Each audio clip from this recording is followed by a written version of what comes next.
คำไหลนองเงินทองขอให้ไหลมามีโศกใสกันทุกทั่วหน้าขอได้อย่าพากันขาดสนมีกินมีใสตลอดไปอย่าได้กังวลมั่งมีสีสุขร่ำรวยทุกคนโชคหั่งตลอดปีโชคดีตลอดไปต้อนรับปีใหม่ขอจงได้อยู่ดีมีแหงความเจ็บป่วยอย่าได้แทรกแซงขอให้แข็งแรงอายุยาวมัน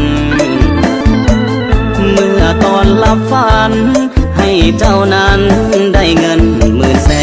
นแต่พอตื่นให้ได้นั่งแยงเงินแสนเงินล้านสมใจดังหวัง